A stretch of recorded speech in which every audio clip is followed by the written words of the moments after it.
Assalamualaikum warahmatullahi wabarakatuh. Di sini kami akan mempresentasikan hasil kerja kelompok kami dengan judul Budidaya Tanaman Cabai Keriting di Desa Jatisari. Laporan ini menyajikan hasil penelitian tentang budidaya tanaman cabai keriting di Desa Jatisari, Kecamatan Arjasa, Kabupaten Situbondo. Meskipun bukan termasuk kebutuhan pangan pokok, cabai merupakan bumbu pelengkap yang sangat penting dalam menu masakan sehari-hari masyarakat Indonesia.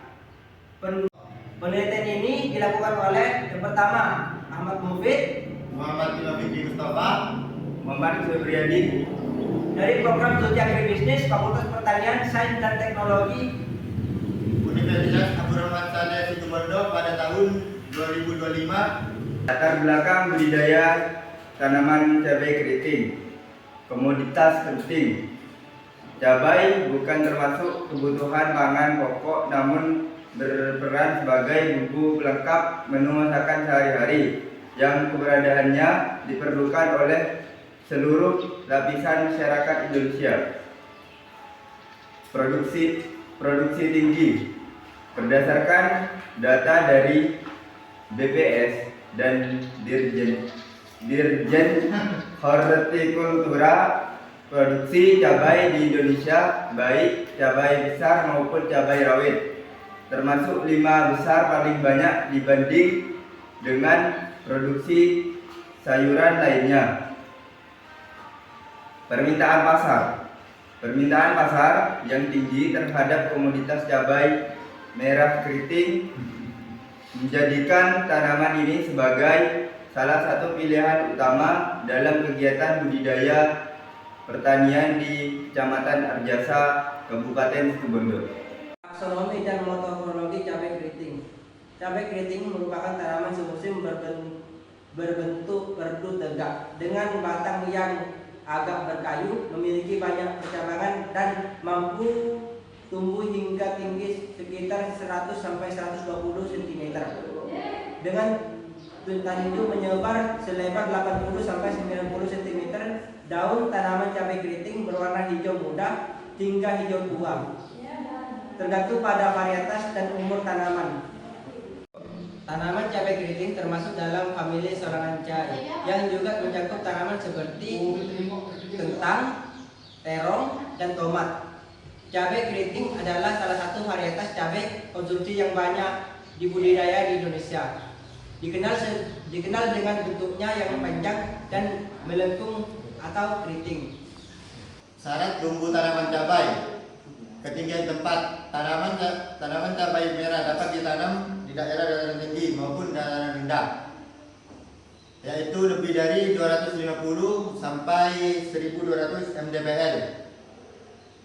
Pengembangan tanaman cabai lebih diarahkan ke area dengan ketinggian sedikit di bawah 800 mdpl. Suhu. Untuk pertumbuhan optimum cabai memerlukan iklim tropis yang hangat dan lembab dengan suhu berkisar antara 18 derajat Celcius sampai 32 derajat Celcius. Pembentukan buah yang maksimum memerlukan suhu antara 15,5 derajat Celcius sampai 21 derajat Celcius. Curah hujan. Intensitas curah hujan yang baik untuk pertumbuhan tanaman cabai adalah 600 sampai 1200 mm per tahun. Cabai sensitif terhadap sinar matahari yang terik tetapi menghendaki penyinaran penuh sepanjang hari. Lokasi dan waktu. Penelitian dilakukan di Desa Jatisari, Kecamatan Arjasa, Kabupaten Situbondo pada tanggal 12 Mei 2025. Pemilihan lokasi didasarkan pada pertimbangan bahwa desa tersebut memiliki lahan cabai yang cukup luas dibandingkan desa lainnya. Pengumpulan data meliputi observasi atau pengamatan langsung terhadap objek penelitian, wawancara, tanya jawab dengan petani setempat, studi pustaka, kajian teoritis dan referensi, serta dokumentasi atau pengumpulan fakta dalam bentuk tulisan dan gambar. Analisis data. Teknik analisis data yang digunakan adalah teknik analisis kualitatif, meliputi analisis selama pengumpulan data, reduksi data, penyajian data, dan penarikan kesimpulan. Teknik budidaya cabai di Desa Jatisari. 1. Pemilihan benih.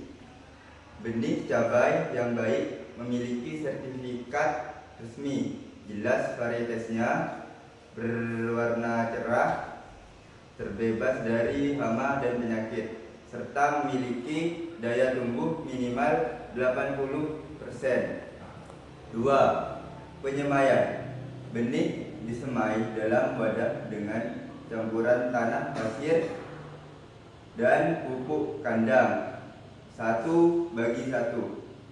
Benih direndam dalam air hangat 50 derajat Celcius selama semalam sebelum ditanam dengan jarak 5x5 cm. 3. Pembibitan. Setelah berkecambah 10-14 hari, benih dipindahkan ke polybag ukuran 8x9 cm dengan campuran tanah, pasir, dan pupuk kandang. Rasio tanah dan pupuk kandang adalah 2:1. 4. Penanaman.